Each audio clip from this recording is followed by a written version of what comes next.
ਸਵਾਗਤ ਹੈ ਤੁਹਾਡਾ ਪੰਜਾਬੀ ਆਵਾਜ਼ ਰੇਡੀਓ ਇੰਡੀਆ ਦੇ ਵਿੱਚ। ਸਭ ਤੋਂ ਪਹਿਲਾਂ ਪੰਜਾਬ ਦੀ ਗੱਲ ਪੱਤਰਕਾਰ ਜਸਵਿੰਦਰ ਸਿੰਘ ਬਿੱਟਾ ਹੋਣਾ ਦੇ ਨਾਲ। ਜਸਵਿੰਦਰ ਸਿੰਘ ਜੀ, ਤੁਹਾਡਾ ਸਵਾਗਤ ਹੈ ਪੰਜਾਬੀ ਆਵਾਜ਼ ਦੇ ਵਿੱਚ। ਜੀ ਬਹੁਤ ਮਿਹਰਬਾਨੀ, ਸ਼ੁਕਰੀਆ ਪੁਰੇਵਾਲ ਸਾਹਿਬ, ਔਰ ਸਾਨੂੰ ਸੁਣਨ ਵਾਲਿਆਂ ਨੂੰ ਵੀ ਪਿਆਰ ਭਰੀ ਨਿੱਘੀ ਸਤਿ ਸ੍ਰੀ ਅਕਾਲ, ਆਦਾਬ, ਨਮਸਕਾਰ ਜੀ। ਸਭ ਤੋਂ ਪਹਿਲਾਂ ਗੱਲ ਕਰਦੇ ਹਾਂ ਸਰਹੰਦ ਫਤਿਹ ਦਿਵਸ ਦੀ। ਕੋਈ ਇਵੈਂਟਸ ਆਰਗੇਨਾਈਜ਼ ਕੀਤੇ ਆ ਜਾਂ ਨਹੀਂ? ਦੇਖੋ, ਪੰਜਾਬ ਦੇ ਵਿੱਚ ਮੁੱਖ ਮੰਤਰੀ ਸਾਹਿਬ ਨੇ ਔਰ ਸਾਬਕਾ ਮੁੱਖ ਮੰਤਰੀ ਸਾਹਿਬ ਨੇ ਔਰ ਬਾਕੀ ਜਿਹੜੀਆਂ ਵਿਰੋਧੀ ਪਾਰਟੀਆਂ ਨੇ, ਉਹਨਾਂ ਨੇ ਇਸ ਤਰ੍ਹਾਂ ਦਾ ਕੋਈ ਸਮਾਗਮ ਤਾਂ ਨਹੀਂ ਕੀਤਾ ਜੀ, ਲੇਕਿਨ ਸਰਹੰਦ ਫਤਿਹ ਦਿਵਸ ਦੇ ਸੰਬੰਧ ਵਿੱਚ ਜਿਹੜੇ ਆਮ ਲੋਕ ਨੇ ਉਹ ਪੋਸਟਾਂ ਵੀ ਪਾ ਰਹੇ ਨੇ, ਔਰ ਦਿੱਲੀ ਦੇ ਵਿੱਚ ਬਾਬਾ ਬੰਦਾ ਸਿੰਘ ਬਹਾਦਰ ਦੇ ਬੁੱਤ ਦੇ ਉੱਤੇ ਇੱਕ ਸਮਾਗਮ ਜਿਹੜਾ ਛੋਟਾ ਜਿਹਾ ਕੁਝ ਦਿੱਲੀ ਦੇ ਸਿੱਖ ਆਗੂਆਂ ਨੇ ਕੀਤਾ ਜੀ, ਔਰ ਚੱਪੜਚਿੜੀ ਦੇ ਮੈਦਾਨ ਦੇ ਵਿੱਚ ਵੀ ਲੋਕ ਨਤਮਸਤਕ ਹੋ ਰਹੇ ਨੇ ਤੇ ਅੱਜ ਦੇ ਦਿਨ ਨੂੰ ਯਾਦ ਕਰ ਰਹੇ ਨੇ, ਬਾਬਾ ਬੰਦਾ ਸਿੰਘ ਬਹਾਦਰ ਨੂੰ ਯਾਦ ਕਰ ਜੀ। ਚਲੋ, ਇਹ ਆਰਗੇਨਾਈਜ਼ ਨਹੀਂ ਕੀਤਾ। ਚਲੋ, ਹੋਰ ਖਬਰਾਂ ਕਰਦੇ ਹਾਂ ਅਸੀਂ। ਪੰਜਾਬ ਪੁਲਿਸ ਦੀ ਅਕੈਡਮੀ ਫਲੋਰ ਦੇ ਵਿੱਚ ਉੱਥੇ ਡਰੱਗਸ ਦਾ ਮਾਮਲਾ ਆਇਆ ਸਾਹਮਣੇ। ਕੀ ਗੱਲ ਚੱਲ ਰਹੀ ਹੈ? ਹਾਂਜੀ, ਬਿਲਕੁਲ। ਪਿਛਲੇ ਦਿਨਾਂ ਦੇ ਵਿੱਚ ਇਹ ਜਿਹੜੀ ਖਬਰ ਹੈ ਇਹ ਕਾਫੀ ਟਰੈਵਲ ਹੋ ਰਹੀ ਸੀ ਕਿ ਇਹ ਮਾਮਲਾ ਕੀ ਹੈਗਾ, ਕਿਉਂਕਿ ਇਹਦੇ ਵਿੱਚ ਸਭ ਤੋਂ ਵੱਡੀ ਗੱਲ ਇਹ ਹੈ ਕਿ ਜੇ ਅਸੀਂ ਨਸ਼ੇ ਦੀ ਗੱਲ ਕਰਦੇ ਹਾਂ ਨਾ ਪੰਜਾਬ ਦੇ ਵਿੱਚ, ਤਾਂ ਉਹਦੇ 'ਚ ਇਹ ਇਕੱਲਾ ਹੀ ਨਹੀਂਗਾ ਕਿ ਨੌਜਵਾਨ ਹੀ ਨਸ਼ਾ ਕਰਦੇ ਨੇ। ਕੁਝ ਵੱਖ-ਵੱਖ ਵਿਭਾਗਾਂ ਦੇ ਜਿਹੜੇ ਕਰਮਚਾਰੀ ਨੇ ਉਹ ਵੀ ਨਸ਼ਾ ਕਰਦੇ ਨੇ ਤੇ ਕੁਝ ਲੇਡੀਜ਼ ਦਾ ਵੀ ਨਸ਼ਾ ਕਰਨ ਦਾ ਜਿਹੜਾ ਮਸਲਾ ਉਹ ਸਾਹਮਣੇ ਆਇਆ ਹੈ ਜੀ। ਲੇਕਿਨ ਇਹਦੇ 'ਚ ਦੋ ਪੁਲਿਸ ਮੁਲਾਜ਼ਮ ਸੀਗੇ ਜਿਹੜੇ ਸਪਲਾਈ ਕਰਦੇ ਸੀਗੇ ਨਸ਼ੇ ਨੂੰ, ਔਰ ਉਸ ਤੋਂ ਬਾਅਦ ਜਦੋਂ ਫੜੇ ਗਏ ਤਾਂ ਉਦੋਂ ਜਿਹੜੀ ਇਹ ਮਹਾਰਾਜਾ ਰਣਜੀਤ ਸਿੰਘ ਪੁਲਿਸ ਅਕੈਡਮੀ ਹੈ ਇਹਦਾ ਨਾਮ ਆਇਆ ਨਸ਼ਿਆਂ ਦੇ ਲੈ ਕੇ ਜਿਹੜਾ ਵਿਵਾਦ ਦੇ ਸਾਹਮਣੇ। ਤਾਂ ਇਸ ਤੋਂ ਬਾਅਦ ਕੀ ਹੋਇਆ ਕਿ ਇੱਕ ਇਨਵੈਸਟੀਗੇਸ਼ਨ ਏਜੰਸੀ ਨੇ ਇਹਦੇ ਨਜ਼ਰ ਰੱਖੀ, government of India the, government of Punjab the jointly ਉਹਨਾਂ ਨੇ ਐਕਸ਼ਨ ਕੀਤਾ, ਔਰ ਉਹਦੇ 'ਚ ਉਹਨਾਂ ਨੇ ਇੱਕ ਸਕਰੂਟਨੀ ਕੀਤੀ ਕਿ ਇਹਦੇ 'ਚ ਕੁਝ ਆਫੀਸਰਸ ਨੇ ਜਾਂ ਕੁਝ ਮੁਲਾਜ਼ਮ ਨੇ ਉਹ ਕਿਹੜੇ ਬੰਦੇ ਇਹਦੇ 'ਚ ਇਨਵੋਲਵ ਹੈਗੇ ਨੇ। ਔਰ ਦੂਜੇ ਪਾਸੇ ਜਦੋਂ ਪੰਜਾਬ ਸਰਕਾਰ ਇਹ ਕਹਿ ਰਹੀ ਹੈ ਕਿ ਅਸੀਂ ਨਸ਼ਾ ਤਸਕਰਾਂ ਨੂੰ ਫੜਨਾ ਹੈ, ਜਿਹੜੇ ਨਸ਼ੇੜੀ ਹੈ ਉਹਨਾਂ ਦੀ ਕਾਉਂਸਲਿੰਗ ਕਰਨੀ ਹੈ, ਉਹਨਾਂ ਨੂੰ ਰੀਹੈਬਿਲਿਟੇਸ਼ਨ ਉਹਨਾਂ ਦਾ ਕਰਨਾ ਹੈ, ਤਾਂ ਉਦੋਂ ਪੁਲਿਸ ਅਕੈਡਮੀ ਦੇ ਅੰਦਰ ਕੋਈ ਬੰਦਾ ਨਸ਼ਾ ਵੇਚਦਾ ਹੋਵੇ ਤੇ ਉਹ ਪੁਲਿਸ ਦੇ ਮੁਲਾਜ਼ਮ ਵੀ ਇਹਦਾ ਸ਼ਿਕਾਰ ਹੋਣ, ਤਾਂ ਇਹਦਾ ਮਤਲਬ ਕੀ ਹੈਗਾ ਕਿ ਬਹੁਤ ਸਾਰੇ ਐਸੇ ਮਗਰਮੱਛ ਨੇ ਜਿਨ੍ਹਾਂ ਨੇ ਸਾਡੀ ਨੌਜਵਾਨੀ ਨੂੰ ਜਿੱਥੇ ਡਰੱਗ ਦੇ ਇੰਜੈਕਸ਼ਨ ਲਾਏ ਨੇ ਉੱਥੇ ਸਾਡੀ ਜਿਹੜੀ ਪੁਲਿਸ ਫੋਰਸ ਹੈ ਉਹਨੂੰ ਵੀ ਇਹਦੇ 'ਚ ਇਨਵੋਲਵ ਕਰ ਲਿਆ। ਇਹ ਬੜਾ ਇੱਕ ਚਿੰਤਾਜਨਕ ਵਿਸ਼ਾ ਹੈਗਾ ਔਰ ਇਹ ਗੰਭੀਰ ਵਿਸ਼ਾ ਜਿਹਦੇ ਤੇ ਬੜਾ ਵੱਡਾ ਜਿਹੜਾ ਆਪਰੇਸ਼ਨ ਕਰਨ ਦੀ ਲੋੜ ਸੀ। ਔਰ ਇਹਦੇ ਨਾਲ ਹੀ ਜਿਹੜੇ ਬੰਦੇ ਹੁਣ ਉੱਥੇ ਪਾਣੀ ਦੀ ਸਪਲਾਈ ਕਰਦੇ ਸੀ, ਵਾਟਰ ਕੈਰੀਅਰ ਸੀ, ਉਹਨੂੰ ਫੜਿਆ ਸੀ ਇਹਨਾਂ ਨੇ, ਜੈਰਾਮ ਸੀ ਉਹਦਾ ਨਾਮ। ਤੇ ਹੁਣ ਜਿਹੜੀ ਇਨਵੈਸਟੀਗੇਸ਼ਨ ਹੋ ਰਹੀ ਹੈ, ਭਾਵੇਂ ਉਹ ਨਸ਼ਰ ਨਹੀਂ ਕੀਤੀ, ਲੇਕਿਨ ਉਹ ਪਹਿਲੇ ਨਜ਼ਰੇ ਉਹ ਇਹ ਲੱਗ ਰਿਹਾ ਹੈ ਕਿ ਜਿਹੜੀ ਇਹ ਬਹੁਤ ਵੱਡੀ ਅਕੈਡਮੀ ਹੈਗੀ ਆ ਫਲੋਰ ਦੀ, ਜਿਹੜੀ ਮਹਾਰਾਜਾ ਰਣਜੀਤ ਸਿੰਘ ਦੇ ਨਾਮ ਤੇ ਬਣੀ ਹੈ ਪੁਲਿਸ ਦੀ, ਇਹਦੇ 'ਚ ਜਿਹੜੇ ਜਵਾਨਾਂ ਨੂੰ ਜਦੋਂ ਇਹ ਡਰੱਗ ਸਪਲਾਈ ਕੌਣ ਕਰਦਾ ਸੀਗਾ, ਉਹਦੇ 'ਚ ਇੱਕ ਹੌਲਦਾਰ ਦਾ ਨਾਮ ਆਉਂਦਾ ਹੈ, ਸ਼ਕਤੀ ਉਹਦਾ ਨਾਮ ਹੈ, ਔਰ ਦੂਸਰਾ ਜਿਹੜਾ ਵਾਟਰ ਕੈਰੀਅਰ ਹੈਗਾ ਉਹ ਬੰਦਾ ਜੈਰਾਮ ਹੈਗਾ। ਇਹ ਇਕੱਲੇ ਨਹੀਂ ਚਲਾ ਸਕਦੇ, ਇਹਨਾਂ ਦੇ ਪਿੱਛੇ ਕੋਈ ਬਹੁਤ ਵੱਡਾ ਸਾਜ਼ਿਸ਼ ਹੈ, ਬਹੁਤ ਵੱਡਾ ਕੋਈ ਕਿੰਗ ਪਿਨ ਹੈ, ਮਾਫੀਆ ਕੋਈ, ਤੇ ਉਹਨੂੰ ਲੱਗਦਾ ਕਿ ਇਹ ਸੇਫ ਜਗ੍ਹਾ ਹੈਗੀ ਹੈ ਤੇ ਇੱਥੇ ਜ਼ਿਆਦਾਤਰ ਵੱਡੀ ਗਿਣਤੀ ਦੇ ਵਿੱਚ ਮੁਲਾਜ਼ਮ ਜਿਹੜੇ ਉਹ ਟ੍ਰੇਨਿੰਗ ਕਰਨ ਵੀ ਆਉਂਦੇ ਆ, ਬਾਹਰੋਂ ਵੀ ਟ੍ਰੇਨਿੰਗ ਕਰਨ ਆਉਂਦੇ ਆ। ਲੇਕਿਨ ਇਹਦਾ ਖੁਲਾਸਾ ਕਦੋਂ ਹੁੰਦਾ ਹੈ? ਜਦੋਂ ਇੱਕ ਜਿਹੜਾ ਕਾਂਸਟੇਬਲ ਸੀਗਾ ਉਹਦੀ ਜਦੋਂ ਸਿਹਤ ਵਿਗੜ ਗਈ ਔਰ ਜਦੋਂ ਉਹਨੂੰ ਲੈ ਕੇ ਗਿਆ, ਹਸਪਤਾਲ ਲੈ ਕੇ ਗਿਆ ਤੇ ਡਾਕਟਰਾਂ ਨੇ ਹੱਥ ਪਾਉਣਾ ਬੰਦ ਕਰ ਦਿੱਤਾ। ਉਹਨਾਂ ਨੇ ਕਿਹਾ ਵੀ ਇਹ ਤਾਂ ਸਾਨੂੰ ਤਾਂ ਇਹ ਓਵਰਡੋਜ਼ ਦੀ ਲੱਛਣ ਲੱਗਦੇ ਆ, ਇਹ ਠੀਕ ਨਹੀਂ ਗੱਲ, ਤੁਸੀਂ ਇਹਦਾ ਕਿਤੇ ਹੋਰ ਜਾ ਕੇ ਇਲਾਜ ਕਰਾਓ। ਤਾਂ ਫਿਰ ਜਦੋਂ ਡਾਕਟਰਾਂ ਨੇ ਦਬਕੇ ਨਾਲ ਪੁੱਛਿਆ ਵੀ ਦੱਸੋ ਇਹਨੇ ਕੀ ਖਾਧਾ ਪੀਤਾ ਹੈ, ਤਾਂ ਫਿਰ ਕਿਤੇ ਗੱਲ ਨਿਕਲੀ ਵੀ ਹਾਂਜੀ ਥੋੜਾ ਬਹੁਤਾ ਇਹ ਨਸ਼ਾ ਪੱਤਾ ਲੈ ਲੈਂਦੇ ਆ ਜਾਂ ਕੋਈ ਇੰਜੈਕਸ਼ਨ ਲੈ ਲੈਂਦੇ ਆ। ਤਾਂ ਫਿਰ ਡਾਕਟਰਾਂ ਨੇ ਜਦੋਂ ਇਹ ਸੀਰੀਅਸ ਇਸ਼ੂ ਸਮਝਿਆ ਤੇ ਉਹਨੇ ਆਖਿਆ ਵੀ ਕੱਲ ਨੂੰ ਅਸੀਂ ਨਾ ਕਿਤੇ ਪੰਗੇ ਚੁੱਕ ਸਕੀਏ, ਤਾਂ ਉਦੋਂ ਇਹ ਗੱਲ ਦਾ ਥੋੜਾ ਜਿਹਾ ਖੁਲਾਸਾ ਹੋਇਆ। ਲੇਕਿਨ ਜਿਹੜਾ ਇਹ ਸ਼ਕਤੀ ਕੁਮਾਰ ਹੈ ਇਹ ਕਹਿੰਦਾ ਹੈ ਕਿ 2017 ਦੇ ਵਿੱਚ ਉਹਨੂੰ ਉਹਦਾ ਉਸਤਾਦ ਸੀ, ਕਿਉਂਕਿ ਜਦੋਂ ਟ੍ਰੇਨਿੰਗ ਕਰਦੇ ਆ ਤੇ ਉਸਤਾਦ ਕਹਿੰਦੇ ਉਹਨੂੰ, ਇੰਸਟਰਕਟਰ ਨੂੰ, ਔਰ ਉਹ ਕਹਿੰਦਾ ਵੀ ਉਹਨੇ ਮੈਨੂੰ ਇਹਦੇ ਤੇ ਨਸ਼ੇ ਤੇ ਲਾਇਆ ਸੀਗਾ ਔਰ ਇਹਦਾ ਮਤਲਬ ਹੋਇਆ ਵੀ ਤੁਸੀਂ ਪੁਰੇਵਾਲ ਸਾਹਿਬ ਸਮਝ ਲਓ ਕਿ 2017 ਤੋਂ ਲੈ ਕੇ ਅੱਜ 5 ਸਾਲ ਹੋ ਗਏ ਇਸ ਗੱਲ ਨੂੰ, ਤੇ ਉਦੋਂ ਤੋਂ ਇਹਦਾ ਮਤਲਬ ਐਂਟਰ ਹੋ ਗਿਆ ਸੀ ਨਸ਼ਾ ਇੱਥੇ ਇਸ ਅਕੈਡਮੀ ਦੇ ਵਿੱਚ।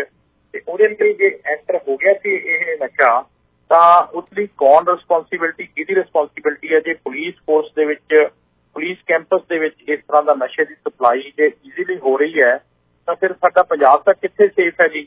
ਇਹ ਇੱਕ ਚਿੰਤਾ ਦਾ ਵਿਸ਼ਾ ਹੈਗਾ।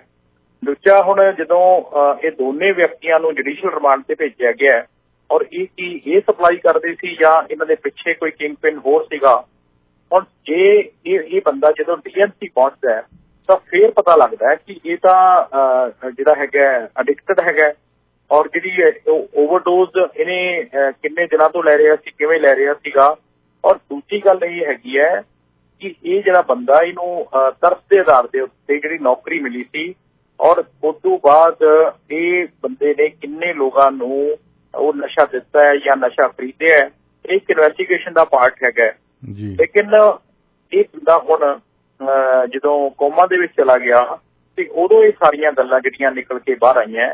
ਹੁਣ ਸਵਾਲ ਇਹਦੇ 'ਚ ਇਹ ਹੈਗਾ ਸਾਫ਼ ਤੌਰ ਤੇ, ਜਿਹੜੀ ਪੁਲਿਸ ਅਕੈਡਮੀ ਜਿੱਥੇ ਕਾਂਸਟੇਬਲ ਤੋਂ ਲੈ ਕੇ ਆਫੀਸਰ ਤੱਕ ਟ੍ਰੇਨ ਕੀਤੇ ਜਾਂਦੇ ਰਹੇ, ਔਰ ਉਸ ਜਗ੍ਹਾ ਦੇ ਉੱਤੇ ਟਾਰਗੇਟ ਕੀਤਾ ਜਿਹੜੇ ਡਰੱਗ ਮਾਫੀਆ ਨੇ, ਔਰ ਉਹ ਕਿਵੇਂ ਸੰਭਵ ਹੋਇਆ? ਕਿ ਇਹ ਦੋ ਪੁਲਿਸ ਵਾਲੇ ਹੀ ਇਹਦੇ ਲਈ ਜ਼ਿੰਮੇਵਾਰ ਹੈ, ਜਾਂ ਇਹ ਜਿਹੜੇ 7-8 ਸਾਲ ਤੋਂ ਨਸ਼ੇ ਦੀ ਸਪਲਾਈ ਇੱਥੇ ਹੁੰਦੀ ਰਹੀ, ਵੀ ਅਫਸਰਾਂ ਨੂੰ ਕੰਨੋ ਕੰਨ ਕੋਈ ਖਬਰ ਨਹੀਂ ਹੋਈ, ਜਾਂ ਇਨਵੈਸਟੀਗੇਸ਼ਨ ਜਿਹੜੀ ਹੈਗੀ ਹੈ ਜਾਂ ਜਿਹੜੀ ਇੰਟੈਲੀਜੈਂਸ ਹੈਗੀ ਹੈ ਉਹ ਕਿਵੇਂ ਫੇਲ ਰਹੀ? ਇਹ ਬੜਾ ਇੱਕ ਗੰਭੀਰ ਮਾਮਲਾ ਹੈਗਾ। ਔਰ ਨਸ਼ੇ ਦੇ ਬਾਰੇ ਦੇ ਵਿੱਚ ਜੇ ਕਿਸੇ ਅਧਿਕਾਰੀ ਨੂੰ ਨਹੀਂ ਪਤਾ ਲੱਗਿਆ ਤਾਂ ਉਹ ਵੀ ਮਾੜੀ ਗੱਲ ਹੈ, ਤੇ ਜੇ ਕਿਸੇ ਨੂੰ ਪਤਾ ਲੱਗਿਆ ਤੇ ਉਹਨੇ ਅੱਗੇ ਗੱਲ ਨਹੀਂ ਕੀਤੀ ਤਾਂ ਇਹ ਬਹੁਤ ਵੱਡਾ ਇੱਕ ਸਿਕਿਉਰਿਟੀ ਲੈਪਸ ਵੀ ਹੈਗਾ।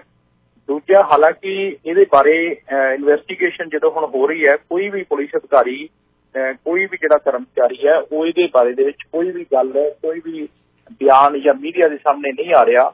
ਲੇਕਿਨ ਹੁਣ ਇਹ ਨਸ਼ਾ ਲੈ ਕੇ ਕਿੱਥੋਂ ਆਉਂਦੇ ਸੀਗੇ, ਅੰਦਰ ਨਸ਼ਾ ਕਿਵੇਂ ਜਾਂਦਾ ਸੀ, ਕਿਹੜੇ ਤਰੀਕੇ ਸੀਗੇ, ਔਰ ਜਿਹੜੇ ਉੱਥੇ ਅਕੈਡਮੀ ਦੇ ਅੰਦਰ ਜਿਹੜੇ ਬੰਦੇ ਰਹਿੰਦੇ ਸੀਗੇ ਉਹਨਾਂ ਦੀ ਇਨਵੈਸਟੀਗੇਸ਼ਨ ਜਿਹੜੀ ਕੀਤੀ ਜਾ ਰਹੀ ਹੈ ਬੜੇ ਇੰਟਰਨਲ ਤਰੀਕੇ ਦੇ ਨਾਲ। ਲੇਕਿਨ ਇਹ ਫਿਰ ਗੱਲ ਉੱਥੇ ਆਉਂਦੀ ਹੈ ਵੀ ਇਹ ਕੀ ਇਸ ਨੈਕਸਸ ਦੇ ਵਿੱਚ ਕੌਣ ਕੌਣ ਸ਼ਾਮਲ ਸੀ? ਕੀ ਇਹ ਦੋਨੇ ਸ਼ਾਮਲ ਸੀ ਜਾਂ ਹੋਰ ਵੀ ਬੰਦੇ ਸ਼ਾਮਲ ਸੀ, ਜਾਂ ਪੈਸੇ ਦੀ ਜਿਹੜੀ ਹੈ ਚਕਾਚੌਂਧ ਨਾਲ ਬਾਕੀ ਬੰਦੇ ਪੈਸਾ ਕਮਾਉਣ ਦੇ ਵਿੱਚ ਲੱਗੇ ਰਹੇ ਤੇ ਇਹ ਡਰੱਗ ਸਪਲਾਈ ਹੈ ਜਿਹੜੀ ਇਹ ਹੁੰਦੀ ਰਹੀ। ਹੁਣ ਅੱਜ ਜਦੋਂ ਪੰਜਾਬ ਦੇ ਮੁੱਖ ਮੰਤਰੀ ਨੇ ਵੀ ਕਿਹਾ ਵੀ ਜਿਹੜਾ SSP ਤੇ ਜਿਹੜਾ SHO ਦੇ ਇਲਾਕੇ 'ਚ ਨਸ਼ਾ ਵਿਕਿਆ ਤਾਂ ਤੁਹਾਡੀ ਖੈਰ ਨਹੀਂ ਗੀ, ਇਹ ਤੋਂ ਪਹਿਲਾਂ ਵਾਲੀਆਂ ਸਰਕਾਰਾਂ ਨੇ ਕਿਉਂ ਨਹੀਂ ਧਿਆਨ ਦਿੱਤਾ? ਤੁਹਾਨੂੰ ਪਤਾ ਹੀ ਹੈ ਕਿ ਕੈਪਟਨ ਅਮਰਿੰਦਰ ਸਿੰਘ ਦੀ ਸਰਕਾਰ ਵੀ ਗੁਟਕਾ ਸਾਹਿਬ ਦੀ ਸਹੁੰ ਚੱਕ ਕੇ ਆਪਣਾ ਵਿਸਾਖੀ ਵਾਲੇ ਦਿਨ ਤਲਵੰਡੀ ਸਾਬੋ ਵਿਖੇ ਕਹਿ ਰਹੀ ਸੀ ਕਿ ਅਸੀਂ 4 ਹਫ਼ਤਿਆਂ 'ਚ ਨਸ਼ਾ ਛਡਾ ਦੇਣਾ, ਨਸ਼ਾ ਖਤਮ ਕਰ ਦੇਣਾ ਹੈ। ਤੇ ਹੁਣ ਜੇ ਇਸ ਤਰ੍ਹਾਂ ਦੀ ਰਿਪੋਰਟ ਆਉਂਦੀ ਹੈ ਅਕੈਡਮੀ ਦੇ ਵਿੱਚ, ਤੇ ਹੁਣ ਇਹਦਾ ਮਤਲਬ ਇਹ ਹੈ ਕਿ ਜੇ ਤਾਂ ਘੱਟੋ ਘੱਟ ਸਾਰਿਆਂ ਦਾ ਡੋਪ ਟੈਸਟ ਹੋਵੇ ਫਿਰ ਪਤਾ ਲੱਗੇ। ਹੁਣ ਡੋਪ ਟੈਸਟ ਪੋਸੀਬਲ ਹੋਏਗਾ ਜੇ ਤੁਸੀਂ ਅਸਲੇ ਦਾ ਲਾਇਸੈਂਸ ਲੈਂਦੇ ਹੋ ਨਾ, ਜੇ ਰੀਨਿਊ ਕਰਾਉਂਦੇ ਪੁਰੇਵਾਲ ਸਾਹਿਬ, ਤੇ ਤੁਹਾਡਾ ਡੋਪ ਟੈਸਟ ਕਰਾਉਂਦੇ ਆ 3 ਸਾਲਾਂ ਬਾਅਦ, 4 ਸਾਲਾਂ ਬਾਅਦ, ਤੁਸੀਂ ਕੋਈ ਨਸ਼ਾ ਤਾਂ ਨਹੀਂ ਕਰਦੇ, ਤੁਹਾਡੀ ਮੈਂਟਲੀ ਸਟੇਟ ਜਿਹੜੀ ਠੀਕ ਹੈਗੀ ਹੈ। ਤੇ ਜਿਹੜੇ ਬੰਦੇ ਫੀਲਡ ਦੇ ਵਿੱਚ ਜਿਹੜੇ ਤਾਇਨਾਤ ਹੋਣਗੇ, ਜਿਨ੍ਹਾਂ ਨੇ ਇਨਵੈਸਟੀਗੇਸ਼ਨ ਕਰਨੀ ਹੈ, ਜਿਨ੍ਹਾਂ ਨੇ ਕ੍ਰਾਈਮ ਦੇ ਨਾਲ ਸਿੱਧਾ ਉਹਨੂੰ ਹੱਲ ਕਰਨ ਦੀ ਕੋਸ਼ਿਸ਼ ਕਰਨੀ ਹੈ, law and order the position ਸਹੀ ਰੱਖਣੀ ਹੈ, ਉਸ ਅਕੈਡਮੀ ਦੇ ਟ੍ਰੇਨਡ ਹੋਏ ਬੰਦਿਆਂ ਨੂੰ ਜੇ ਤੁਸੀਂ ਇਸ ਤਰੀਕੇ ਨਾਲ ਦੇਖੋਗੇ ਤਾਂ ਤੁਸੀਂ ਆਪਣੇ ਆਪ ਦੇ ਵਿੱਚ ਹੀ ਤੁਹਾਨੂੰ ਲੱਗੇਗਾ ਕਿ ਇਹ ਕੀ ਹੈਗਾ। ਲੇਕਿਨ ਇਹ ਰੂਰਲ ਜਲੰਧਰ ਦੀ ਪੁਲਿਸ ਦੇ ਕੋਲ ਇਹ ਮਾਮਲਾ ਹੈਗਾ ਜੀ, ਔਰ ਉਹ ਉੱਥੋਂ ਦੇ ਜਿਹੜੇ SSP ਨੇ ਸਵਪਨ ਸ਼ਰਮਾ, ਉਹ ਕਹਿੰਦੇ ਕਿ ਅਸੀਂ ਇਨਵੈਸਟੀਗੇਸ਼ਨ ਕਰ ਰਹੇ ਹਾਂ, ਹਾਲੇ ਸਿਰਫ ਜਿਹੜੀ ਡਰੱਗ ਹੈ ਸਪਲਾਈ ਕਰਨ ਵਾਲੇ ਬੰਦਿਆਂ ਨੂੰ ਫੜਿਆ ਹੈ, ਔਰ ਕੌਣ ਕੌਣ ਸ਼ਾਮਲ ਹੈ, ਕਿੱਥੋਂ ਕਿਵੇਂ ਕੌਣ ਕਦੋਂ ਲਿਆਉਂਦਾ ਰਿਹਾ, ਇਹਦੇ ਬਾਰੇ ਦੇ ਵਿੱਚ ਸਾਰੀ ਜਿਹੜੀ ਇਨਵੈਸਟੀਗੇਸ਼ਨ ਉਹਨਾਂ ਨੇ ਕਿਹਾ ਕਿ ਅਸੀਂ ਕਰਨੀ ਹੈ। ਔਰ ਇਹਦੀ ਹਾਲੇ ਤੱਕ ਤਾਂ ਪੂਰੀ ਰਿਪੋਰਟ ਜਿਹੜੀ ਹੈ ਨਸ਼ਰ ਨਹੀਂ ਹੋਈ ਕਿ ਕਿਸ ਤਰ੍ਹਾਂ ਇਹ ਕਿੱਥੋਂ ਕਿਵੇਂ ਕਿਹਦੇ ਲਈ ਜਾਂਦਾ ਰਿਹਾ। ਲੇਕਿਨ ਇੰਨਾ ਜ਼ਰੂਰ ਹੈ ਕਿ ਇਸ ਖਬਰ ਦੇ ਨਾਲ ਹੁਣ ਸਰਕਾਰ ਨੂੰ ਇਸ ਗੱਲ ਦੇ ਲਈ ਰਿਸਪੌਂਸਿਬਿਲਿਟੀ ਤੈਅ ਕਰਨੀ ਪਏਗੀ ਕਿ ਕੌਣ ਕੌਣ ਅਧਿਕਾਰੀ ਜ਼ਿੰਮੇਵਾਰ ਹੈ, ਤੇ ਜਿਹੜਾ ਉੱਥੋਂ ਦੇ ਹੈੱਡ ਹੋਣਗੇ ਉਹਨਾਂ ਨੂੰ ਵੀ ਰਡਾਰ ਤੇ ਲਿਆਂਦਾ ਜਾਏਗਾ। ਇਨਵੈਸਟੀਗੇਸ਼ਨ ਏਜੰਸੀਆਂ ਲਈ ਵੀ ਇਹ ਚਿੰਤਾ ਦਾ ਵਿਸ਼ਾ ਹੈਗਾ, ਔਰ ਸਾਡੇ ਸਮਾਜ ਦੇ ਲਈ ਤਾਂ ਬਹੁਤ ਵੱਡਾ ਚਿੰਤਾ ਦਾ ਵਿਸ਼ਾ ਹੈ। ਜਿਹੜੀ ਅਕੈਡਮੀ ਛੋਟੇ ਅਫਸਰ ਤੋਂ ਲੈ ਕੇ ਵੱਡੇ ਅਫਸਰ ਤੱਕ ਨੂੰ ਟ੍ਰੇਨਿੰਗ ਦਿੰਦੀ ਹੈ, ਔਰ ਉਹਨੂੰ ਮਾਨਸਿਕ ਤੌਰ ਤੇ ਉਹਨੂੰ ਮਜ਼ਬੂਤ ਬਣਾਉਂਦੀ ਹੈ, ਤੇ ਜੇ ਉਸ ਜਗ੍ਹਾ ਦੇ ਉੱਤੇ ਇਹ ਨਸ਼ਾ ਪਹੁੰਚ ਗਿਆ ਤਾਂ ਇਹਦਾ ਮਤਲਬ ਇਹ ਹੈ ਕਿ ਸਾਡੇ ਜੜ੍ਹਾਂ ਦੇ ਵਿੱਚ ਤੇਲ ਪੈਣਾ ਤਾਂ ਸ਼ੁਰੂ ਹੋ ਗਿਆ। ਇਹਦੇ ਬਾਰੇ ਦੇ ਵਿੱਚ ਸਾਨੂੰ ਗੰਭੀਰ ਹੋਣ ਦੀ ਲੋੜ ਹੈ। ਹੁਣ ਆਉਂਦੇ ਆ ਪਿੰਡ ਤੁੰਗ ਦੇ ਵਿੱਚ ਬੇਅਦਬੀ ਦਾ ਮਾਮਲਾ ਸਾਹਮਣੇ ਆਇਆ। ਇਹ ਅਜੇ ਵੀ ਬੇਅਦਬੀਆਂ ਹੋਈ ਜਾਂਦੀਆਂ? ਦੇਖੋ, ਇਹਦੇ 'ਚ ਪਤਾ ਇੱਕ ਪ੍ਰੋਬਲਮ ਵੱਡੀ ਹੈ। ਮੈਂ ਕੱਲ ਅੰਮ੍ਰਿਤਸਰ ਵੀ ਮੈਨੂੰ ਇੱਕ ਫੋਨ ਆਇਆ ਵੀ ਸਤਿਕਾਰ ਕਮੇਟੀ ਵਾਲਿਆਂ ਨੇ ਸ੍ਰੀ ਗੁਰੂ ਗ੍ਰੰਥ ਸਾਹਿਬ ਜੀ ਦੇ ਪਾਵਨ ਸਰੂਪ ਹੈ ਜਿਹੜੇ ਉਹ ਉੱਥੋਂ ਮਤਲਬ ਉਹਨਾਂ ਨੇ ਆਦਰ ਸਹਿਤ ਉਹਨਾਂ ਨੂੰ ਉੱਥੋਂ ਆਪਣਾ ਵਿਦਾ ਕਰ ਦਿੱਤਾ ਗਿਆ।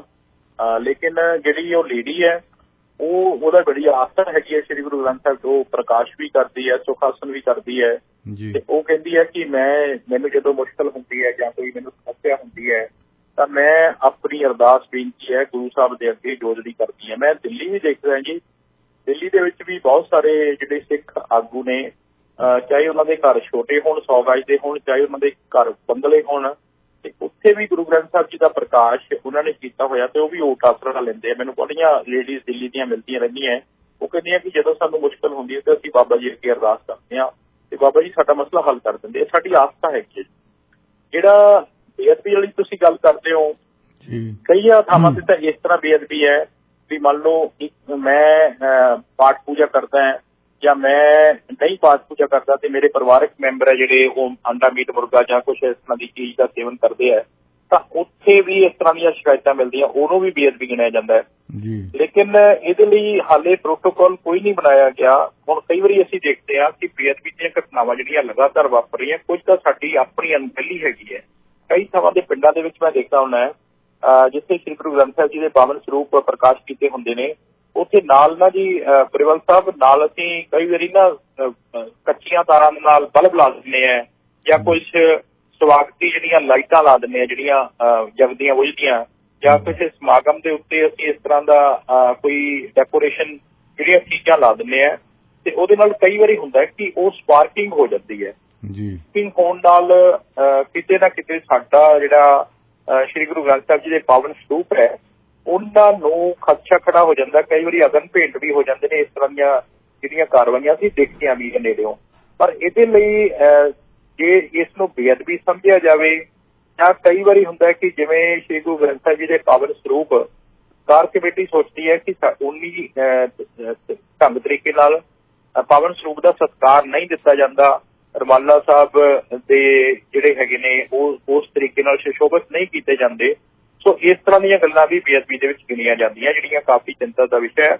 ਲੇਕਿਨ ਇਹ ਧਾਰਮਿਕ ਇਸ਼ੂ ਹੈਗਾ, ਇਹਦੇ ਲਈ ਬੜਾ ਸਾਨੂੰ ਭਾਵਨਾਤਮਕ ਤੌਰ ਦੇ ਉੱਤੇ ਇੱਕ ਸੈਂਸਿਟਿਵ ਇਸ਼ੂ ਦੇ ਤੌਰ ਦੇ ਉੱਤੇ ਔਰ ਦੂਜੇ ਪਾਸੇ ਸਾਹਮਣੇ ਵਾਲੇ ਦੀਆਂ ਭਾਵਨਾਵਾਂ ਨੂੰ ਮੱਦੇਨਜ਼ਰ ਦੇਖ ਕੇ ਹੀ ਸਾਨੂੰ ਇਹਦੇ ਬਾਰੇ ਕੁਝ ਗੱਲਬਾਤ ਕਰਨੀ ਚਾਹੀਦੀ ਹੈ।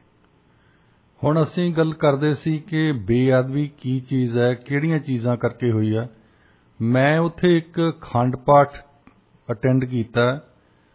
ਉਸ ਬੰਦੇ ਦੇ ਘਰ ਦੇ ਵਿੱਚ ਦੀਪਮਾਲਾ ਲਾਈ ਸੀ ਤੇ ਉਹ ਦੀਪਮਾਲਾ ਜਿਹਨੇ ਲਾਈ ਸੀ ਬੰਦੇ ਨੇ, ਉਹ ਮੈਨੂੰ ਦੱਸਦਾ ਕਿ ਇਹਦਾ ਖਰਚਾ ਕੋਈ ਨਹੀਂ, ਅਸੀਂ ਕੁੰਡੀ ਲਾਈ ਆ।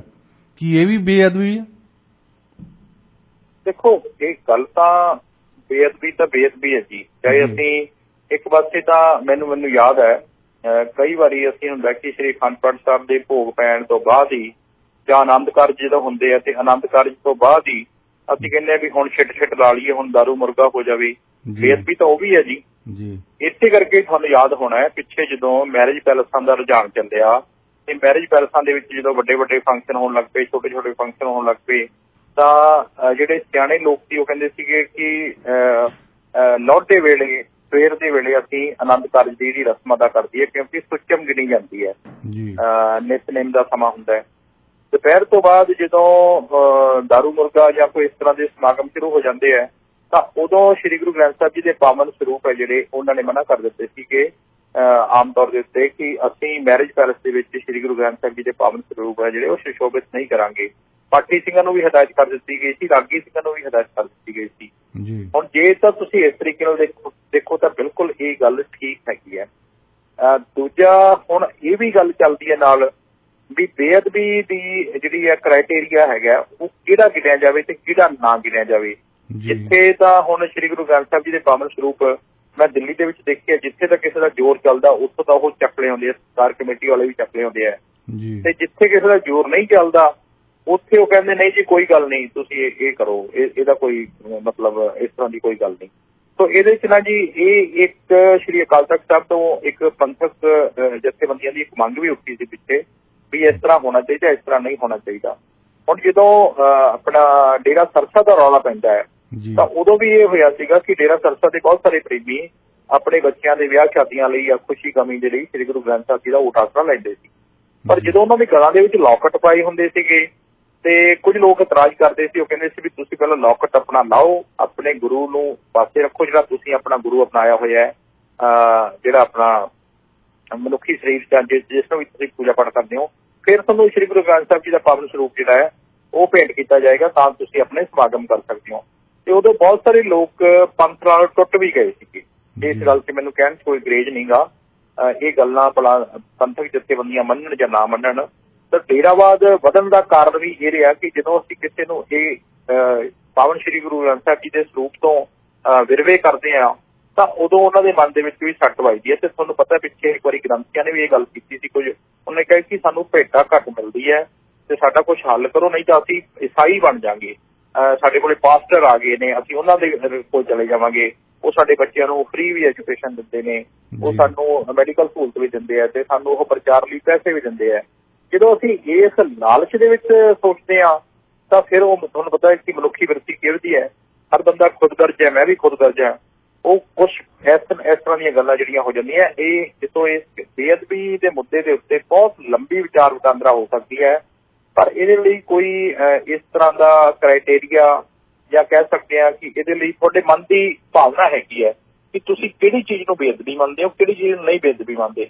ਹੁਣ ਸ੍ਰੀ ਗੁਰੂ ਗ੍ਰੰਥ ਸਾਹਿਬ ਜੀ ਦੇ ਪਾਵਨ ਸਰੂਪ ਦੇ ਅੰਗ ਗਲੀਆਂ 'ਚ ਖਿਲਾਰ ਦਿੱਤੇ ਗਏ ਔਰ ਕਹਿ ਦਿੱਤਾ ਗਿਆ, ਪੋਸਟਰ ਲਾ ਦਿੱਤਾ ਗਿਆ ਵੀ ਤੁਹਾਡਾ ਜੇ ਤੁਹਾਡੇ 'ਚ ਤਾਕਤ ਹੈ, ਜੇ ਤੁਹਾਡੇ ਗੁਰੂ ਦੀ ਤਾਕਤ ਹੈ ਤੇ ਲੱਭ ਲਓ।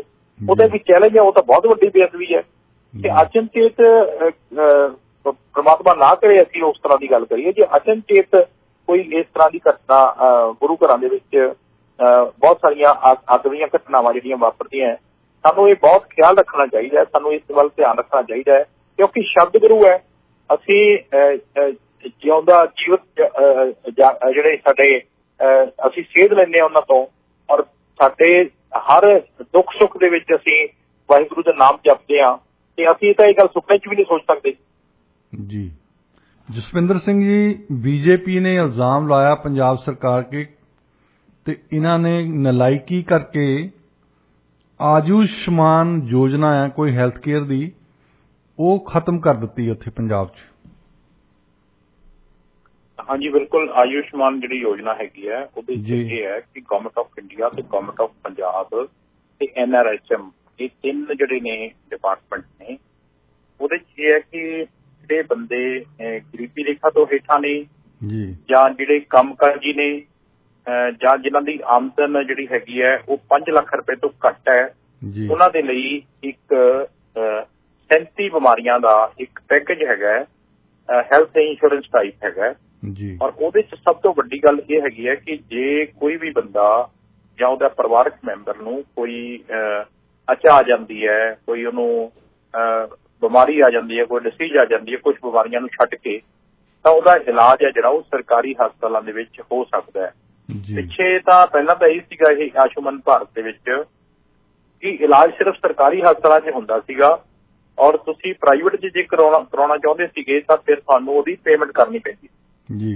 ਇਹਦੇ ਲਈ ਮੈਂ ਕਾਫੀ ਆਵਾਜ਼ ਚੁੱਕੀ ਸੀ ਤੇ ਮੈਂ ਉਹਨਾਂ ਨੂੰ ਕੁਝ ਐਗਜ਼ਾਮਪਲਾਂ ਵੀ ਦਿੱਤੀਆਂ ਸੀਗੀਆਂ ਡਾਕੂਮੈਂਟੇਸ਼ਨ ਦੇ ਤੌਰ ਦੇ ਉੱਤੇ। ਮੈਂ ਉਹਨਾਂ ਨੂੰ ਦੱਸਿਆ ਸੀਗਾ ਕਿ ਮੰਨ ਲਓ ਕੋਈ ਰੋਡ ਐਕਸੀਡੈਂਟ ਹੋ ਗਿਆ ਕਿਸੇ ਬੰਦੇ ਦਾ, ਤਾਂ ਡਾਕਟਰ ਅਸੀਂ ਸਿਵਲ ਹਸਪਤਾਲ 'ਚ ਲੈ ਕੇ ਤੇ ਡਾਕਟਰ ਉੱਥੇ ਅਵੇਲੇਬਲ ਨਹੀਂ ਆ, ਆਰਥੋ ਵਾਲਾ ਜਾਂ ਉਹਦੇ ਕੋਈ ਵੱਡੀ ਉਹਦੇ ਕੋਈ ਸੱਟ ਵੱਜੀ ਹੈ ਤਾਂ ਉਹ ਡਾਕਟਰ ਉਹਨੂੰ ਰੈਫਰ ਕਰ ਦਿੰਦਾ ਸੀਗਾ ਵੀ ਸਾਡੇ ਕੋਲ ਤਾਂ ਜੀ ਆਪਰੇਸ਼ਨ ਥੀਏਟਰ ਨਹੀਂ ਹੈ, ਸਾਡੇ ਕੋਲ ਤਾਂ ਬਲੱਡ ਬੈਂਕ ਨਹੀਂ ਹੈ, ਸਾਡੇ ਕੋਲ ਤਾਂ ਸਟਾਫ ਨਹੀਂ ਹੈ। ਤਾਂ ਫਿਰ ਉਹ ਆਯੁਸ਼ਮਾਨ ਭਾਰਤ ਵਾਲੀ ਯੋਜਨਾ ਕਿੱਥੇ ਗਈ, ਜੋ ਕਿੱਥੇ ਲੈ ਕੇ ਜਾਵੇ? ਬੰਦਾ ਕਿੱਥੇ ਹੈ, ਕੰਮ ਹੈ, ਦਿਹਾੜੀਦਾਰ ਹੈ, ਉਹਦੀ ਕੋਈ ਜਿਹੜੀ ਉਨੀ ਸੇਵਿੰਗ ਨਹੀਂ ਹੈ।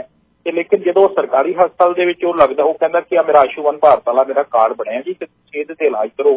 ਤੇ ਡਾਕਟਰ ਕਹਿੰਦਾ ਜੀ ਮੈਂ ਤਾਂ ਕਰ ਨਹੀਂ ਸਕਦਾ ਇਲਾਜ, ਮੇਰੇ ਕੋਲ ਤਾਂ ਨਾ ਆਪਰੇਸ਼ਨ ਥੀਏਟਰ ਹੈ, ਨਾ ਇੱਥੇ ਕੋਈ ਜਨਰੇਟਰ ਦੀ ਸੁਵਿਧਾ ਹੈ, ਤੇ ਨਾ ਸਾਡੇ ਕੋਲੇ ਕੋਈ ਜਿਹੜੇ ਇੰਸਟਰੂਮੈਂਟ ਨੇ, ਤੇ ਨਾ ਸਾਡੇ ਕੋਲੇ ਦਵਾਈਆਂ ਨੇ, ਤੇ ਨਾ ਸਾਡੇ ਕੋਲੇ ਸਰਜਨ ਹੈ, ਨਾ ਸਾਡੇ ਕੋਲੇ ਐਨਐਸਥੀਸੀਆ ਵਾਲਾ ਹੈ। ਤਾਂ ਨਾ ਸਾਡੇ ਕੋਲੇ ਪੈਰਾਮੈਡੀਕਲ ਸਟਾਫ ਹੈ। ਤਾਂ ਉਦੋਂ ਫਿਰ ਇਹ ਗੱਲ ਚੱਲੀ, ਹੌਲੀ ਥੋੜੀ ਜਿਹੀ ਆਵਾਜ਼ ਵੀ ਚੁੱਕਣੀ ਪਈ। ਤਾਂ ਉਦੋਂ ਫਿਰ ਬਾਅਦ ਦੇ ਵਿੱਚ ਆਇਆ ਕਿ ਜੇ SMO ਰਿਕਮੈਂਡ ਕਰ ਦੇਵੇ ਕਿ ਸਾਡੇ ਕੋਲ ਇਲਾਜ ਨਹੀਂ ਤੇ ਨੇੜਲੇ ਪ੍ਰਾਈਵੇਟ ਹਸਪਤਾਲ ਦੇ ਵਿੱਚ ਇਹਨੂੰ ਇਲਾਜ ਦੇ ਲਈ ਲੈ ਜਾਓ, ਤੇ ਫਿਰ ਪ੍ਰਾਈਵੇਟ ਹਸਪਤਾਲਾਂ ਨੂੰ ਇੱਕ ਪੈਨਲ ਬਣਾਇਆ ਗਿਆ ਗਵਰਨਮੈਂਟ ਆਫ ਇੰਡੀਆ ਨੇ। ਉਹ ਪੈਨਲ ਬਣਾ ਕੇ ਜਦੋਂ ਉਹਨਾਂ ਨੇ ਕਿਹਾ ਕਿ ਇਹਨਾਂ ਹਸਪਤਾਲਾਂ ਦੇ ਵਿੱਚ ਤੁਸੀਂ ਜਾ ਕੇ ਇਲਾਜ ਕਰਾ ਸਕਦੇ, ਉੱਥੇ ਕੀ ਹੋਇਆ ਜੀ, ਉੱਥੇ ਬੜਾ ਵੱਡਾ ਘਪਲਾ ਹੋਇਆ ਪੁਰੇਵਾਲ ਸਾਹਿਬ, ਉਹ ਵੀ ਮੈਂ ਬ੍ਰੇਕ ਕੀਤਾ। ਉਹਦੇ 'ਚ ਇਹ ਹੋਇਆ ਕਿ ਮੰਨ ਲਓ ਤੁਸੀਂ ਡਾਕਟਰ ਹੋ ਜਾਂ ਮੈਂ ਡਾਕਟਰ ਹਾਂ ਜੀ, ਤਾਂ ਮੈਨੂੰ 1 ਸਾਲ ਦਾ 10 ਕਰੋੜ ਰੁਪਈਆ ਗਵਰਨਮੈਂਟ ਨੇ NRHM ਦੇ ਆਯੁਸ਼ਮਾਨ ਭਾਰਤ ਦੇ ਹੇਠਾਂ ਇਲਾਜ ਦਾ ਦੇ ਦਿੱਤਾ। ਉਹਦੇ 'ਚ ਕੀ ਕੀਤਾ, ਮੰਨ ਲਓ ਇੱਕ ਮਰੀਜ਼ ਆ ਗਿਆ, ਉਹਨੇ ਕਿਹਾ ਕਿ ਮੇਰਾ ਜੀ ਕਾਲਾ ਮੋਤੀਆ ਹੈ, ਮੇਰਾ ਕਾਲੇ ਮੋਤੀਏ ਦਾ ਆਪਰੇਸ਼ਨ ਕਰ ਦਿਓ, ਜਾਂ ਕਿਸੇ ਨੇ ਕਹਿ ਦਿੱਤਾ ਕਿ ਮੇਰੇ ਗੋਡੇ ਦਾ ਆਪਰੇਸ਼ਨ ਕਰ ਦਿਓ। ਜੇ ਕਾਲਾ ਮੋਤੀਆ ਇੱਕ ਅੱਖ ਦਾ ਸੀਗਾ ਤੇ ਉਹਨਾਂ ਨੇ ਡਾਕਟਰਾਂ ਨੇ ਦਿੱਤਾ ਵੀ 2 ਅੱਖਾਂ ਦਾ ਅਸੀਂ ਕਾਲਾ ਮੋਤੀਆ ਦਾ ਆਪਰੇਸ਼ਨ ਕੀਤਾ ਹੈ।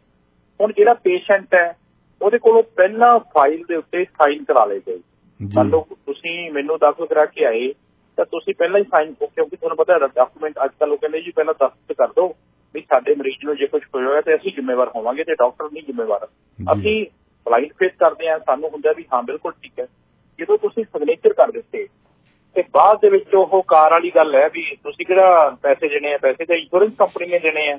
ਵੀ ਉਹ ਕਿਸੇ ਦੀ ਕਾਰ ਦਾ ਐਕਸੀਡੈਂਟ ਹੋ ਗਿਆ ਤੇ ਉਹ ਕਹਿੰਦਾ ਜੀ ਇਹਦੀਆਂ ਲਾਈਟਾਂ ਵੀ ਬਦਲ ਦਿਓ, ਇਹਦਾ ਬੰਪਰ ਵੀ ਬਦਲ ਦਿਓ, ਇਹਦਾ ਆਪਣਾ ਡੈਸ਼ਬੋਰਡ ਵੀ ਬਦਲ ਦਿਓ। ਤੇ ਬੰਦੇ ਨੇ ਆਪਰੇਸ਼ਨ ਕਰਾਇਆ ਹੀ ਨਹੀਂ, ਬੰਦਾ ਲੈ ਰਿਹਾ ਦਵਾਈ ਤੇ ਉਹਦਾ ਕਹਿ ਦਿੱਤਾ ਵੀ ਇਹਦੇ ਚ ਦੋਨਾਂ ਅੱਖਾਂ ਦਾ ਕਾਲਾ ਮੋਤੀਏ ਦਾ ਆਪਰੇਸ਼ਨ ਕੀਤਾ, ਜਾਂ ਇੱਕ ਗੋਡਾ ਬਦਲਾਇਆ ਤੇ ਉਹਨੇ ਕਿਹਾ ਦੋਨੇ ਗੋਡੇ ਬਦਲਾ ਦਿੱਤੇ। ਕੋਈ ਜਿਹਦੇ ਨਾਲ ਜ਼ਿਆਦਾ ਜਿਹੜੇ ਪੈਸੇ ਬਣਦੇ ਹੋਣ ਡਾਕਟਰਾਂ ਨੂੰ, ਕੁਛ ਬਲੈਕ ਸ਼ੀਪ ਨੇ, ਕਾਲੀਆਂ ਭੇਡਾਂ ਨੇ ਕੀ ਕੀਤਾ। ਔਰ ਜਦੋਂ ਜਿਹੜੀ ਏਜੰਸੀ, ਜਿਹੜੀ ਕੰਪਨੀ ਨੇ, ਇੰਸ਼ੋਰੈਂਸ ਕੰਪਨੀ ਨੇ ਇਸ ਪ੍ਰੋਜੈਕਟ ਦੇ ਵਿੱਚ ਹਾਇਰ ਕੀਤਾ ਸੀਗਾ, ਗਵਰਨਮੈਂਟ ਆਫ ਇੰਡੀਆ ਨੇ ਕਿਸੇ ਕੰਪਨੀ ਨੂੰ ਹਾਇਰ ਕੀਤਾ ਸੀਗਾ ਵੀ ਤੁਸੀਂ ਜਿਹੜੀ ਹੈਗੀ ਹੈ ਇਹ ਸਾਡੀ ਆਬਾਦੀ ਦਾ ਅੱਧੀ ਤੋਂ ਜ਼ਿਆਦਾ ਆਬਾਦੀ ਜਿਹੜੀ ਹੈਗੀ ਹੈ ਉਹਦਾ ਤੁਸੀਂ ਇੰਸ਼ੋਰੈਂਸ ਦੇਣਾ, ਤੇ ਗਵਰਨਮੈਂਟ ਉਹਨਾਂ ਨੂੰ ਆਪਣਾ ਸ਼ੇਅਰ ਦਿੰਦੀ ਸੀ। ਪੰਜਾਬ ਸਰਕਾਰ ਮੰਨ ਲਓ ਇੱਕ ਫੈਮਿਲੀ ਦੇ ਲਈ 1500 ਰੁਪਈਆ ਸਾਲ ਦਾ ਜਿਹੜਾ ਪ੍ਰੀਮੀਅਮ ਦਿੰਦੀ ਸੀ ਸਰਕਾਰ। ਤੇ ਜਦੋਂ ਇੰਸ਼ੋਰੈਂਸ ਕੰਪਨੀ ਵਾਲਿਆਂ ਨੂੰ ਇਹ ਪਤਾ ਲੱਗਿਆ ਵੀ ਡਾਕਟਰ ਤਾਂ ਇਲਾਜ ਕੋਲੋਂ ਕੋਈ ਬੰਦਾ ਹਸਪਤਾਲ ਗਿਆ ਨਹੀਂ, ਉਹਦਾ ਘਰੋਂ ਕਾਰਡ ਮੰਗਾ ਲਿਆ, ਜਾਂ ਜਿਹੜੇ ਸਾਡੇ ਆੜ੍ਹਤੀਏ ਹੁੰਦੇ ਆ ਉਹ ਕਹਿੰਦੇ ਵੀ ਸਾਡੇ ਡਾਕਟਰਾਂ ਨੇ ਲਿਆ ਜਾ ਤੁਹਾਡੇ ਕੋਲੇ ਆਯੁਸ਼ਮਾਨ ਭਾਰਤ ਵਾਲੇ ਕਾਰਡ ਬਣੇ ਆ, ਤੇ ਅਸੀਂ ਕਹਿੰਦੇ ਹਾਂਜੀ ਬਣੇ ਆ, ਤੇ ਮੈਂ ਆਪਦੇ ਘਰਦਿਆਂ ਦੇ ਕਾਰਡ ਉਹਨਾਂ ਨੂੰ ਹੱਥ ਪਾਇਆ ਆ। ਤੇ ਸਾਲ ਬਾਅਦ ਮੈਨੂੰ ਪਤਾ ਲੱਗਿਆ ਜਦੋਂ ਮੈਨੂੰ ਕਿਤੇ ਪ੍ਰੋਬਲਮ ਆਈ ਵੀ ਇਹਦੇ ਤੇ ਤਾਂ ਮੈਂ 5 ਲੱਖ ਤੋਂ 2.5 ਲੱਖ ਦਾ ਮੈਂ ਇਲਾਜ ਕਰਾਈ ਬੈਠਾ। ਜਦੋਂ ਕੰਪਨੀ ਨੇ ਫਰਾਡ ਫੜਿਆ, ਉਹਨਾਂ ਨੇ ਆਖਿਆ ਵੀ ਡਾਕਟਰ ਕੋਈ 8 ਕਰੋੜ ਰੁਪਈਆ, ਕੋਈ 9 ਕਰੋੜ ਰੁਪਈਆ, ਕੋਈ 3 ਕਰੋੜ ਰੁਪਈਆ, ਜਿਹੜਾ ਜਿੱਡਾ ਵੱਡਾ ਹਸਪਤਾਲ ਉਹਨੂੰ ਪੇਮੈਂਟ ਅਸੀਂ ਕਰੀ ਜਾਂਦੇ ਆ। ਇਹਦੀ ਇਨਵੈਸਟੀਗੇਸ਼ਨ ਕੀਤੀ, ਇਨਵੈਸਟੀਗੇਸ਼ਨ ਦੇ ਵਿੱਚ ਇਹ ਆ ਗਿਆ ਵੀ ਜਿਹੜਾ ਫਲਾਨਾ ਜਸਵਿੰਦਰ ਸਿੰਘ ਹੈ ਇਹ ਤਾਂ ਕਦੇ ਹਸਪਤਾਲ ਹੀ ਨਹੀਂ ਗਿਆ, ਤੇ ਪਰ ਰਿਕਾਰਡ 'ਚ ਬੋਲੀ ਜਾਂਦਾ ਵੀ ਇਹਦਾ ਗੋਡਾ ਵੀ ਬਦਲਿਆ, ਇਹਦਾ ਕਾਲਾ ਮੋਤੀਏ ਦਾ ਆਪਰੇਸ਼ਨ ਵੀ ਹੋਇਆ, ਇਹਦੀ ਕਿਡਨੀ ਦਾ ਵੀ ਅਸੀਂ ਇਲਾਜ ਕੀਤਾ ਹੈ। ਤੇ ਉਦੋਂ ਇਹ ਫਰਾਡ ਸਾਹਮਣੇ ਆਇਆ ਤੇ ਕੰਪਨੀ ਜਿਹੜੀ ਉਹ ਹੱਥ ਖਿੱਚ ਕੇ ਉਹ ਭੱਜ ਗਈ। ਕੰਪਨੀ ਕਹਿੰਦੀ ਅਸੀਂ ਨਹੀਂ ਮਤਲਬ ਤੁਹਾਡੇ ਇੰਨੇ ਪ੍ਰੀਮੀਅਮ ਦੇ ਵਿੱਚ ਅਸੀਂ ਤੁਹਾਡਾ ਰਿਸਕ ਕਵਰ ਕਿਵੇਂ ਕਰ ਸਕਦੇ ਹਾਂ। ਤਾਂ ਉਦੋਂ ਇਹ ਹੁਣ ਡਾਕਟਰਾਂ ਦੀ ਜਿਹੜੀ ਪੇਮੈਂਟ ਰੁਕ ਗਈ। ਹੁਣ ਜਿਹੜੀ ਇੰਡੀਅਨ ਮੈਡੀਕਲ ਐਸੋਸੀਏਸ਼ਨ ਨੇ ਇੱਕ ਕਾਰਵਾਈ ਪਾਈ, ਉਹਨਾਂ ਨੇ ਆਖਿਆ ਪਹਿਲਾਂ ਸਾਡੀ ਪੁਰਾਣੀ ਪੇਮੈਂਟ ਦਿਓ, ਅਸੀਂ ਇਲਾਜ ਕੀਤਾ। ਤੇ ਕੰਪਨੀ ਕਹਿੰਦੀ ਤੁਸੀਂ ਇਲਾਜ ਨਹੀਂ ਕੀਤਾ, ਤੁਸੀਂ ਠੱਗੀ ਮਾਰੀ ਹੈ। ਇਹ ਪੰਗਲ ਪੂਸੇ ਕਰਕੇ ਇਹ ਜਿਹੜਾ ਆਯੁਸ਼ਮਾਨ ਭਾਰਤ ਵਾਲੀ ਯੋਜਨਾ ਇਹ ਫਲॉप ਹੋਈ। ਹੁਣ ਇਹਦੇ ਵਿੱਚ ਪੰਜਾਬ ਸਰਕਾਰ ਦੀ ਕੀ ਅਣਗਹਿਲੀ ਰਹੀ ਹੈ? ਦੇਖੋ ਅਣਗਹਿਲੀ ਤਾਂ ਰਹੀ ਹੈ ਜੀ। ਹੁਣ ਮੰਨ ਲਓ ਮੈਂ SMO ਸੀਗਾ, ਮੈਂ ਰਿਕਮੈਂਡ ਕਰ ਦਿੱਤਾ ਵੀ ਇਸ ਬੰਦੇ ਦਾ, ਸ਼ਾਮ ਸਿੰਘ ਦਾ, ਜਰਨੈਲ ਸਿੰਘ ਦਾ ਜਾਂ ਗੁਰਪ੍ਰੀਤ ਕੌਰ ਦਾ ਜਿਹੜਾ ਇਲਾਜ ਨਹੀਂ ਹੋ ਸਕਦਾ, ਤੁਸੀਂ ਪ੍ਰਾਈਵੇਟ ਕਰਾ ਲਓ। ਤੇ ਮੈਂ ਡਾਕਟਰਾਂ ਨਾਲ ਕਮਿਸ਼ਨ ਕਰ ਰਿਹਾ, SMO ਮੈਂ ਹੈਗਾ, ਮੈਂ ਡਾਕਟਰਾਂ ਨਾਲ ਕਮਿਸ਼ਨ ਕਰ ਰਿਹਾ। ਤੇ ਮੈਂ ਡਾਕਟਰ ਕੋਲੇ ਭੇਜ ਦਿੱਤਾ, ਮੈਂ ਕਹਿ ਦਿੱਤਾ ਵੀ ਇਹਨੂੰ ਦਵਾਈ ਦੇ ਕੇ ਟਾਲ ਦੇ, ਤੇ ਜਿਹੜੇ ਤੇਰੇ ਬਿੱਲ ਪਾਸ ਹੋਣਗੇ ਤੂੰ ਲਿਖ ਦੇ ਵੀ ਇਹਦਾ ਗੋਡਾ ਬਦਲਿਆ, ਇਹਦੀ ਕਿਡਨੀ ਬਦਲੀ ਹੈ, ਇਹਦੀ ਅੱਖ ਬਦਲੀ ਹੈ, ਇਹਦਾ ਕਾਲਾ ਮੋਤੀਆ ਕੀਤਾ ਹੈ। ਮੰਨ ਲਓ ਡਾਕਟਰ ਨੂੰ ਇੱਕ ਆਪਰੇਸ਼ਨ ਦਾ 10,000 ਰੁਪਇਆ ਮਿਲਦਾ ਸੀ ਤੇ ਮੈਂ ਸਾਈਨ ਕੀਤੇ, ਮੈਂ ਰਿਕਮੈਂਡ ਕੀਤਾ ਤੇ ਮੈਨੂੰ ਉਹਨੇ 250 ਰੁਪਇਆ ਜਾਂ 300 ਰੁਪਇਆ ਪਰ ਇੱਕ ਕੇਸ ਦਾ ਦੇ ਦਿੱਤਾ। ਸ਼ਾਮ ਤੱਕ ਜੇ ਤੁਸੀਂ ਮੁਕਤਸਰ ਜ਼ਿਲ੍ਹੇ ਦੀ ਗੱਲ ਕਰੋ ਤਾਂ 10 ਹਸਪਤਾਲ ਨੇ ਉੱਥੇ, ਜੇ ਵੱਡੇ ਸ਼ਹਿਰ ਦੀ ਅੰਮ੍ਰਿਤਸਰ ਦੀ ਗੱਲ ਕਰੋ ਤਾਂ 40 ਹਸਪਤਾਲ ਹੈ। ਜੇ ਮੈਂ ਸ਼ਾਮ ਤੱਕ 10 ਮਰੀਜ਼ ਵੀ ਭੇਜੇ ਤਾਂ ਮੇਰੀ ਤਨਖਾਹ ਤਾਂ ਮੈਨੂੰ ਕਢਾਉਣ ਦੀ ਲੋੜ ਹੀ ਨਹੀਂ ਪੈਣੀ, ਮੈਨੂੰ ਤਾਂ 10,000 ਰੁਪਇਆ ਮੇਰੀ ਜੇਬ 'ਚ ਆ ਜਾਣਾ ਹੈ। ਤੇ ਡਾਕਟਰ ਦਾ ਜਿਹੜਾ ਰੁਤਬਾ ਹੈਗਾ ਉਹ ਕਿੱਦਾਂ ਪਵਿੱਤਰ ਹੈ। ਦੂਜੇ ਪਾਸੇ ਅਸੀਂ ਸਰਕਾਰ ਨਾਲ ਵੀ ਠੱਗੀ ਮਾਰ ਲਈ ਤੇ ਅਸੀਂ ਪੇਸ਼ੈਂਟ ਨੂੰ ਵੀ ਕਹਿ ਦਿੱਤਾ ਵੀ ਤੂੰ ਤੇਰਾ 5 ਲੱਖ ਦਾ ਇਲਾਜ ਸੀ ਜਿਹੜਾ 2.5 ਲੱਖ ਦੇ ਵਿੱਚ ਜਿਹੜਾ ਹੋ ਰਿਹਾ ਹੈ। ਸੋ ਇਹ ਇੱਕ ਵੱਡਾ ਇਹਦੇ 'ਚ ਬਹੁਤ ਵੱਡਾ ਫਰਾਡ ਹੈਗਾ। ਇਸ ਫਰਾਡ ਨੂੰ government of India, government of Punjab ਔਰ ਖਾਸ ਤੌਰ ਤੇ ਜਿਹੜੇ ਬੰਦੇ ਵਿੱਚ ਇਨਵੋਲਵ ਨੇ ਉਹ ਉਹਨਾਂ ਦਾ ਜਿਹੜਾ ਕਹਿ ਸਕਦੇ ਹਾਂ ਕਿ ਭਾਂਡਾ ਜਿਹੜਾ ਹੈਗਾ ਉਹ ਟੁੱਟਣਾ ਚਾਹੀਦਾ ਜੀ। ਹੁਣ ਆਉਂਦੇ ਆ ਮੋਹਾਲੀ ਦੇ ਬੰਬ ਧਮਾਕੇ ਬਾਰੇ। ਕਿਹੜੇ ਬੰਦੇ ਫੜੇ ਆ, ਕੀ ਉਹਨਾਂ ਦੀ ਪ੍ਰੋਫਾਈਲ ਹੈ, ਇਹਦੇ ਪਿੱਛੇ ਕਿਹਦਾ ਹੱਥ ਹੈ ਕਹਿੰਦੇ? ਦੇਖੋ ਇਹਦੇ 'ਚ ਨਾ ਹੁਣ ਤਾਂ ਆ ਰਿਹਾ ਕਿ ਬਾਰਡਰ ਪਾਰ ਦੇ ਉੱਤੋਂ ਹੀ ਇੱਕ ਰਿੰਦਾ ਨਾਂ ਦਾ ਵਿਅਕਤੀ ਹੈਗਾ, ਉਹਦੀ ਗੱਲ ਚੱਲ ਰਹੀ ਹੈ ਕਿ ਰਿੰਦਾ ਨੇ ਇਹ ਸਾਰਾ ਕੁਝ ਕਰਾਇਆ ਹੈ ਜੀ। ਲੇਕਿਨ ਇਨਵੈਸਟੀਗੇਸ਼ਨ ਜਿਹੜੇ ਉਹਦੇ 'ਚ ਮੋਹਾਲੀ ਬਲਾਕ ਦੇ ਵਿੱਚ ਯੂਪੀ ਦਾ ਕਨੈਕਸ਼ਨ ਵੀ ਆ ਰਿਹਾ। 3 ਟੀਮਾਂ ਯੂਪੀ ਦੇ ਵਿੱਚ ਵੀ ਗਈਆਂ। ਅੱਗੋਂ ਧਮਾਕੇ ਤੋਂ ਬਾਅਦ ਜਿਹੜੇ ਹਮਲਾਵਰ ਭੱਜ ਗਏ ਉਹ ਕਿੱਧਰ ਨੂੰ ਗਏ। ਹੁਣ ਮੈਂ ਕੱਲ ਦੇਖ ਰਿਹਾ ਸੀਗਾ, ਸਾਬਕਾ ਡੀਜੀਪੀ ਸ਼ਸ਼ੀਕਾਂਤ ਹੈ, ਉਹ ਕਹਿੰਦੇ ਆ ਵੀ ਇਹ ਸਾਰਾ ਜਿਹੜਾ ਕੇਸ ਹੈਗਾ ਇਹ ਨੈਸ਼ਨਲ ਇਨਵੈਸਟੀਗੇਸ਼ਨ ਏਜੰਸੀ ਨੂੰ ਦਿੱਤਾ ਜਾਵੇ। ਨਾਲ ਉਹ ਕਹਿੰਦੇ ਆ ਕਿ ਇਹ ਜਿਹੜਾ ਨਿਸ਼ਾਨ ਸਿੰਘ ਹੈ ਇਹਦਾ ਕ੍ਰਿਮੀਨਲ ਬੈਕਗਰਾਊਂਡ ਹੈਗਾ, NDPS ਤੇ ਆਰਮੈਕਟ ਦੇ ਮੁਕੱਦਮਾ ਦਰਜ ਹੈਗਾ ਤਰਨਤਾਰਨ ਦੇ ਭਿੱਖੀਵਿੰਡ ਦੇ ਕੋਲ, ਇੰਡੀਅਨ ਪਾਕਿਸਤਾਨ ਬਾਰਡਰ ਦੇ ਕੋਲ ਰਹਿੰਦਾ ਹੈ। ਔਰ ਇਹਦੇ ਦੂਜੇ ਪਾਸੇ ਇੱਕ ਹੋਰ ਬੰਦਾ ਹੈਗਾ ਜਿਹੜਾ ਉਹ ਵੀ ਇਹਨਾਂ ਨੇ ਫੜਿਆ, ਲੇਕਿਨ ਦੂਜੇ ਪਾਸੇ 60 ਘੰਟੇ ਹੋ ਗਏ ਮੋਹਾਲੀ ਇੰਟੈਲੀਜੈਂਸ ਅਟੈਕ ਨੂੰ, ਨਾ ਤਾਂ ਹਜੇ ਹਮਲਾਵਰ ਫੜੇ ਗਏ, ਨਾ ਕੋਈ ਸਾਜ਼ਿਸ਼ ਬੇਨਕਾਬ ਹੋਈ ਹੈ। ਔਰ ਪੂਰੇ ਪੰਜਾਬ ਦੇ ਵਿੱਚ ਛਾਪੇਮਾਰੀ ਹੋ ਰਹੀ ਹੈ, ਸ਼ੱਕੀਆਂ ਤੋਂ ਪੁੱਛਗਿੱਛ ਹੋ ਰਹੀ ਹੈ। ਫੋਰੈਂਸਿਕ ਐਕਸਪਰਟ ਹੈ ਜਿਹੜੇ ਉਹ ਇਨਵੈਸਟੀਗੇਸ਼ਨ ਕਰ ਰਹੇ ਆ, CCTV ਕੈਮਰਿਆਂ ਦੀ ਜਿਹੜੀ ਫੁਟੇਜ ਹੈ ਉਹ ਲੱਭੀ ਜਾ ਰਹੀ ਹੈ।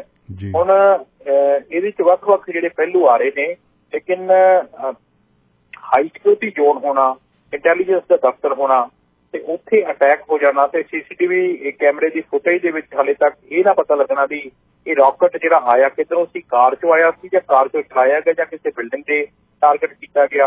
ਔਰ ਉਹਦੇ ਦੌਰਾਨ ਜਿਹੜੀਆਂ CCTV ਕੈਮਰੇ ਦੀ ਫੁਟੇਜ ਹੈ ਉਹ ਵੀ ਕਹਿ ਰਹੇ ਨੇ ਕਿ ਇਹਨੂੰ ਇਨਵੈਸਟੀਗੇਸ਼ਨ ਜਿਹੜੀ ਇਹਦੀ ਕਰ ਰਹੇ ਆ।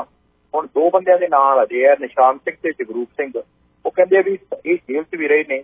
ਔਰ ਜਿਹੜਾ ਇੱਕ ਗੈਂਗ ਹੈਗਾ, ਨਾਮ ਆ ਰਿਹਾ ਜਿਹੜਾ ਗੈਂਗ, ਉਹ ਕਹਿੰਦੇ ਵੀ ਉਹਨਾਂ ਦੇ ਸੰਪਰਕ ਵਿੱਚ ਰਹੇ ਹੈ। ਹਥਿਆਰ ਇਹਨਾਂ ਨੂੰ ਕਿਸੇ ਨੇ ਸਪਲਾਈ ਕੀਤੇ ਹੈ, ਕਿਸੇ ਨੇ ਇਹਨਾਂ ਨੂੰ ਰੱਖਿਆ ਔਰ ਕਾਰ ਜਿਹੜੀ ਅੰਬਾਲੇ ਵੱਲ ਗਈ ਹੈ। ਸਾਰਾ ਕੁਝ ਇਨਵੈਸਟੀਗੇਸ਼ਨ ਦਾ ਇੱਕ ਪਾਰਟ ਹੈਗਾ। ਪੁਲਿਸ ਕਹਿ ਰਹੀ ਹੈ ਕਿ ਅਸੀਂ ਜਲਦੀ ਇਹਦੇ ਬਾਰੇ ਦੇ ਵਿੱਚ ਇਹਦਾ ਕੇਸ ਜਿਹੜਾ ਕਰੈਕ ਕਰਾਂਗੇ ਜੀ। ਜਸਵਿੰਦਰ ਸਿੰਘ ਜੀ, ਸ਼ੁਕਰੀਆ ਤੁਹਾਡਾ ਜੀ, ਮਿਹਰਬਾਨੀ।